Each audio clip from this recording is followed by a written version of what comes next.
오늘은 부활, 믿음의 사건이라는 제목으로 함께 말씀 나누겠습니다.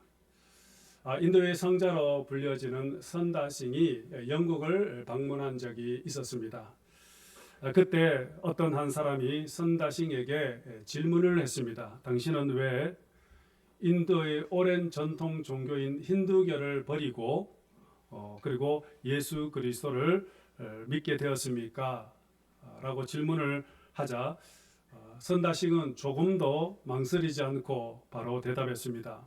죽으셨던 예수 그리스도께서 다시 살아나셨기 때문입니다. 예수님은 부활하셨고 지금도 살아계셔서 우리와 나와 함께하고 계시기 때문입니다. 라고 답을 했다고 합니다. 그렇습니다, 여러분. 우리 그리스도인들은 바로 부활의 신앙 안에서 부활의 삶을 살아가는 사람들입니다. 초대교회 성도들은 서로 만날 때마다 이렇게 인사를 했습니다. 우리가 함께 인사했던 것처럼 예수님이 부활하셨습니다. 참으로 그분은 살아나셨습니다. 라고 그는 만날 때마다 늘 이렇게 인사를 했다고 합니다. 근데 여러분, 이 인사는 단순한 인사 이상의 의미가 있습니다. 이것은 바로 그들의 신앙이 바로 부활하신 예수 그리스도 위에 있다라는 것을 그들은 스스로 확인하고 또 고백을 하는 것입니다.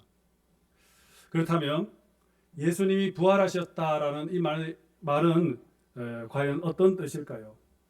이것은 예수님께서 십자가에서 죽으시고 무덤에 묻히셨지만 그 죽음으로 예수님의 이야기가 끝난 것이 아니라 그 이후에 계속 새로운 이야기가 이어지고 있다, 시작되었다는 것을 의미합니다. 즉 부활의 이야기입니다.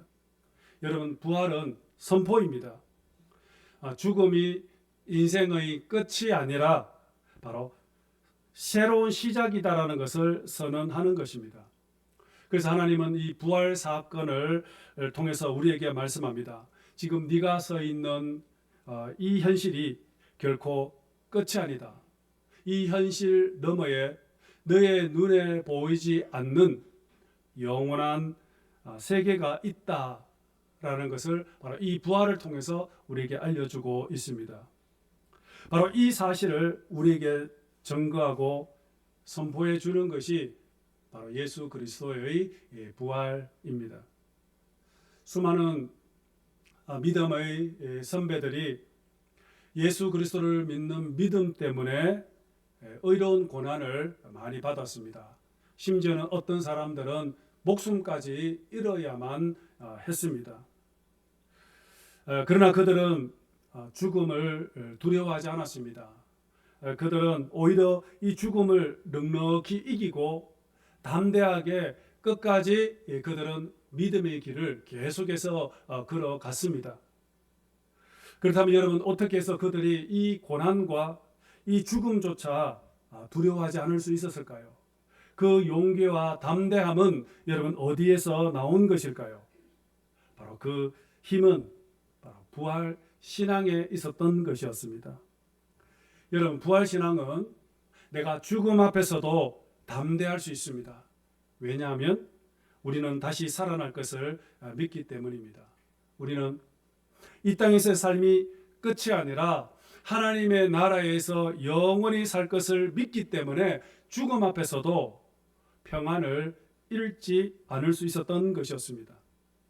이처럼 여러분은 부활 신앙은 우리로 하여금 거룩하고 영광스러운 하나님의 나라, 천국을 소망하며 살아가게 합니다. 그래서 부활 신앙을 가진 사람들은 이 땅에서 언제나 초월적인 삶을 살아가게 되는 것입니다. 삶이 아무리 힘들고 어려워도 고단해도 낙심하거나 결코 절망하지 않습니다. 왜냐하면 부활신앙은 우리 안에서 꺼지지 않는 빛과 같은 희망을 심어주고, 그리고 그 희망은 우리로 하여금 오늘을 견뎌내게 하고, 그리고 내일을 소망을 삼고 살아가게 하기 때문입니다. 여러분, 이 부활신앙은 세상의 다른 어떤 종교에도 찾아볼 수가 없습니다. 어떤 철학이나 글이나 사상이나 모든 세상의 가치관 속에는 이 부활이라는 개념이 없습니다. 오직 기독교 신앙만이 부활을 선포하며 부활의 진리를 가르칩니다. 그래서 기독교를 가르쳐서 부활의 종교라고 하죠. 여러분, 그런데 이 예수님의 이 부활 사건은 단순히 역사적인 그런 사건이나 상징이 아닙니다. 이것은 우리의 이성과 상식과 경험과 논리와 과학과 철학으로는 결코 설명할 수 없는 바로 초자연적인 하나님의 역사입니다. 부활은 결코 머리로 이해하는 것이 아니라 믿음으로 받아들이는 사건입니다. 마가복음을 읽어보시면은 예수님이 부활하셨다는 이 소식을 처음 들은 제자들조차도 이 부활 사실을 믿지 못했습니다. 마가복음 16장에 보시면은 부활하신 예수님께서 가장 먼저 막달라 마리아에게 나타났습니다. 마리아는 부활하신 그 주님을 만나고 너무나도 놀라 기뻐서 이 소식을 제자들에게 전했습니다. 그때 제자들의 첫 반응이 무엇이었을까요? 마가복음 16장 11절 말씀입니다. 시작. 그들은 예수께서 살아나셨다는 것과 마리아에게 보이셨다는 것을 듣고도 믿지 아니하니라. 듣고도 믿지 않았다. 그 후 예수님은 엠마오로 향하던 두 제자에게 또 나타났습니다. 두 제자들도 부활하신 그 주님을 만나고 너무나도 기쁜 나머지 다른 제자들에게 이 소식을 전했습니다. 이 소식을 들은 제자들의 반응은 또 어떠했을까요? 마가복음 16장 13절입니다. 시작. 두 사람이 가서 남은 제자들에게 알리었으되 역시 믿지 아니하노라. 역시 믿지 않았다. 마지막으로 예수님께서 직접 11명의 제자들이 식사하는 그 자리에 직접 나타나셨습니다. 성경에 보니까 그때 부활하신 그 주님을 만났던 장면을 이렇게 설명을 하고 있습니다. 마가복음 16장 14절 말씀입니다. 시작. 그 후에 11 제자가 음식 먹을 때에 예수께서 그들에게 나타나사 그들의 믿음 없는 것과 마음이 완악한 것을 꾸짖으시니 이는 자기가 살아난 것을 본 자들의 말을 믿지 아니하더라. 믿지 아니하더라. 여러분, 성경은 3번이나 지금 제자들이 예수님의 부활 소식을 듣고도 믿지 않았다라고 하고 있습니다. 왜 이들은 예수님의 그 부활 소식을 듣고도 믿지 못한 것입니까? 그만큼 여러분, 부활 소식은 제자들에게 충격적인 사건이었기 때문입니다. 전혀 예상하지 못했던 그런 상상할 수도 없는 사건이기 때문 아니겠습니까? 오늘 성경은 제자들이 부활하신 예수님을 믿지 못했던 이유를 가리켜서 마음이 완악했다라고 기록을 하고 있죠. 여러분, 여기서 완악했다는 이 말의 뜻은 뭐냐면 마음이 딱딱하게 굳어졌다라는 그런 뜻입니다. 여러분, 밭에 씨를 뿌렸을 때에 밭이 딱딱하게 굳어져 있으면은 그 씨가 땅에 뿌리를 내리지 못하고 곧 말라 비틀어 죽게 되는 것처럼 지금 제자들의 마음이 딱딱하게 굳어져 있다라는 것입니다. 그래서 하나님의 말씀이 들어와도 그 말씀이 마음밭에 뿌리를 내리지 지금 못하고 있는 상황이라는 것입니다. 여러분, 제자들의 마음이 왜 이렇게 완악하고 단단하게 굳어져 있는 것일까요? 바로 그것은 자기 생각에 굳어 있기 때문입니다. 다른 말로 말하면 교만입니다. 교만한 사람들은 자기가 판단하고 생각한 것이 항상 옳다고만 생각을 하고 있기 때문입니다. 그래서 하나님의 말씀이 마음밭에 들어와도 내 생각과 다르면은 믿음으로 받아들이지 못한다라는 것입니다. 이런 사람들에게는 어떤 증거를 보여줘도 결코 믿지 않는 것입니다. 예수님이 살아계실 때 얼마나 많은 이적들을 행했습니까? 그 이적을 볼 때마다 많은 사람들이 놀랬다라고 이야기하고 있습니다. 그런데 여러분, 그렇게 수많은 이적을 보고도 사람들은 예수님을 믿지 않았습니다. 왜 믿지 못한 것일까요? 믿음이라는 것은 바로 영적인 문제이기 때문입니다. 이렇게 여러분, 이 부활은 놀람을 넘어 경외함을 넘어서서 서는 바로 하나님의 사건이기 때문입니다. 오늘 본문은 바로 예수님께서 죽은 나사로를 다시 살리신 그런 장면입니다. 예수님은 죽은 나사로를 통해서 당신의 부활을 지금 증거하고 있는 중입니다. 여러분, 죽은 자가 다시 살아나는 사건은 이 땅의 사건이 아니라 하늘나라의 사건이라는 것입니다. 부활은 여러분, 오직 생명의 주인이신 하나님만이 하실 수 있는 전지전능한 그런 사건입니다. 예수님은 지금 나사로의 부활을 통하여 예수님은 생명의 주인이시고 예수님은 우리가 하나님의 나라에서 영원히 살 것을 지금 보여주고 있는 것입니다. 그래서 예수님의 부활을 가리켜서 잠자는 자들의 첫 열매다라고 했습니다. 여러분, 첫 열매라는 말은 이제 이후에 예수를 믿는 모든 사람들에게도 부활의 열매를 맺게 될 것이다라는 그러한 뜻입니다.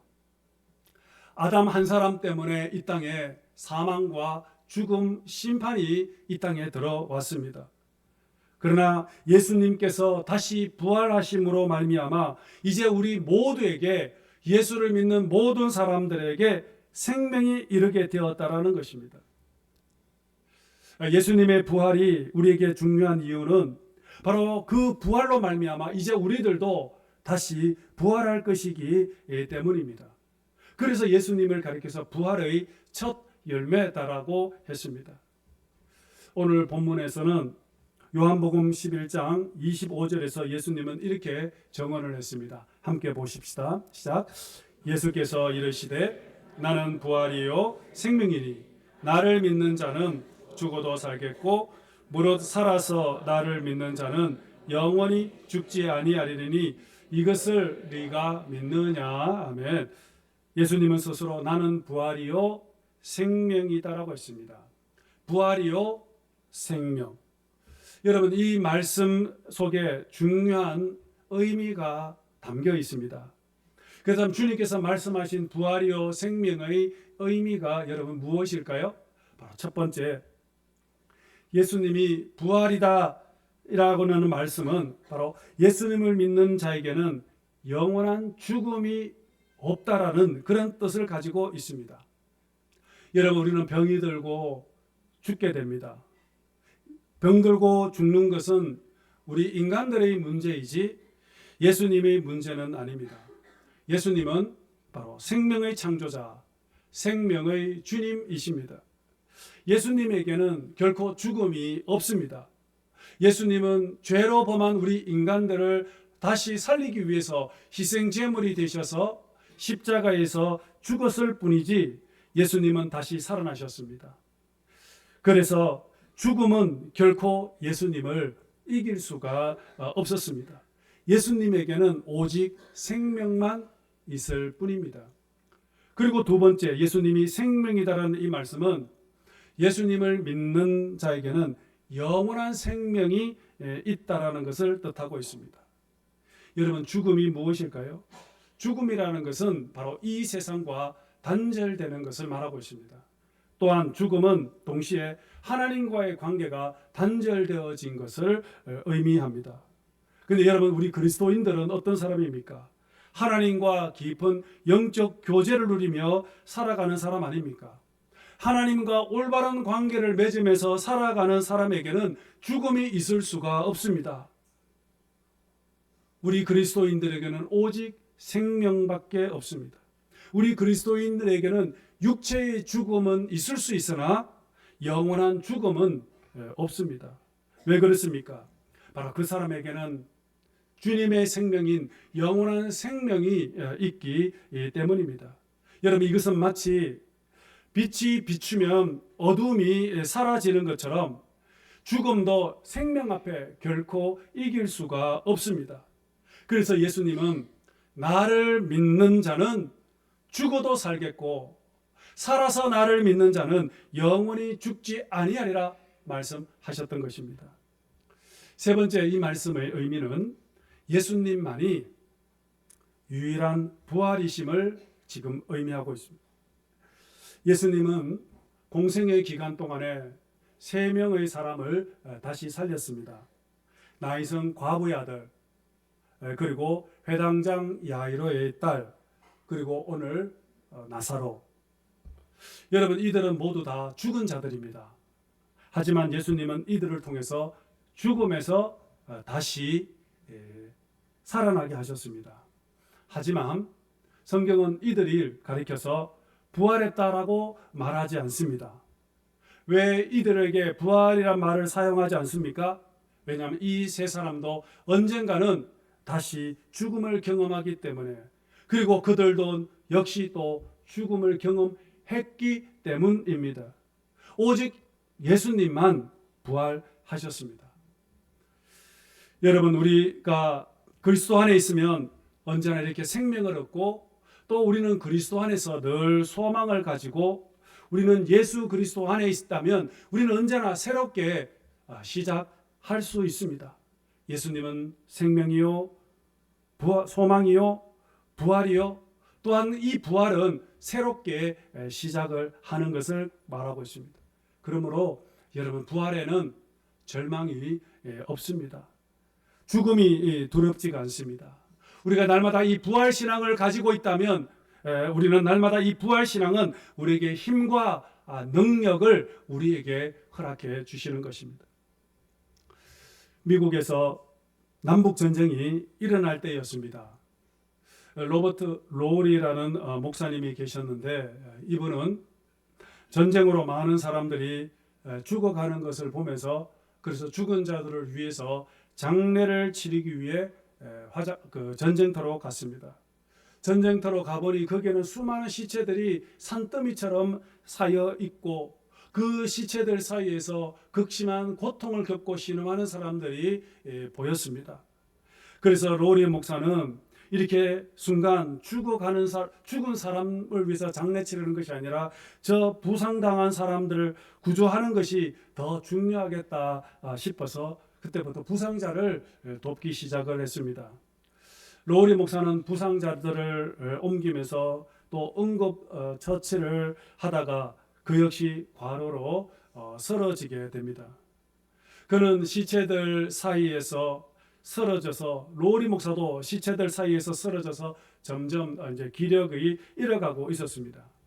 점점 힘이 빠지고 생기가 빠져나가면서 로리 목사 역시도 죽음의 문턱까지 이제 이르게 되었습니다.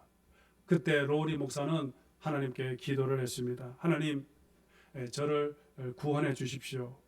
하나님, 제가 도와야 할 저 많은 생명들이 있습니다. 저 생명들을 구원해 주십시오. 그렇게 점점 죽어가고 생명의 기운이 사라져가고 있는 그때에 로리 목사에게 놀라운 일이 일어났습니다. 주님께서 로리 목사에게 나타나신 것입니다. 그리고 말씀합니다. 로리 목사야, 내가 살아있느니라.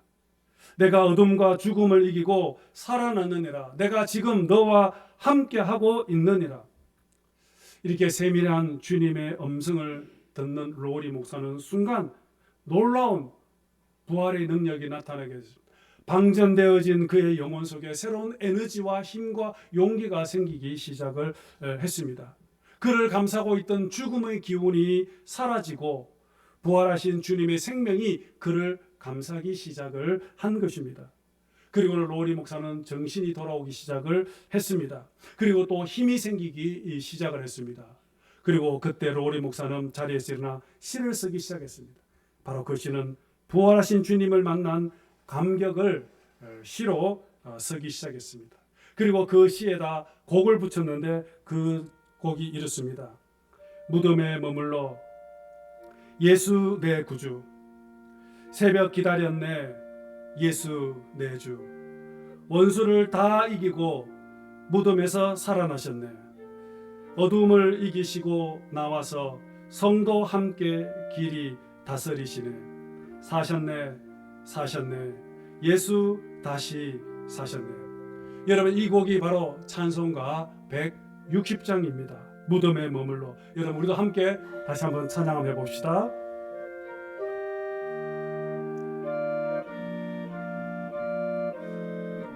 무덤에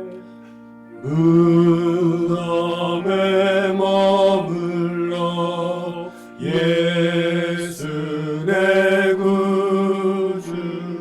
새벽 기다렸네 예수 내 주.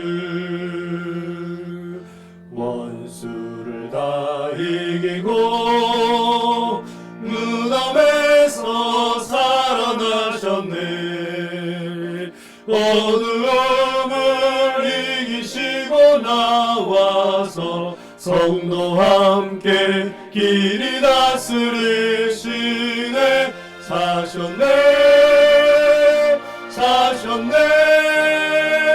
예수 다시 사셨네. 초대교회 성도들은 서로 만날 때마다 예수님이 부활하셨습니다, 그렇게 인사했습니다. 여러분, 이 인사 말에는 다시 힘내세요. 주님이 우리와 함께 하시니 우리는 언제나 승리합니다. 부활 소망을 가지고 붙드시기 바랍니다. 용기를 내십시오. 주님이 당신과 함께 합니다. 그런 인사 말이었던 것입니다.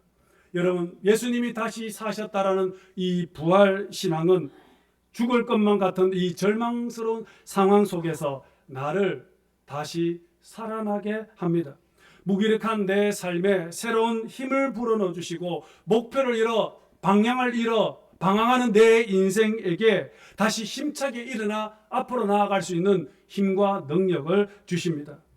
오늘 사랑하는 성도 여러분, 모두 다 부활신앙, 부활 소망으로 여러분 모두 다 부활의 능력, 부활의 그 기쁨을 가지고 그리고 이 세상에서 힘있게 담대하게 믿음으로 살아가시는 여러분들 모두 되시기를 주님 이름으로 축복합니다.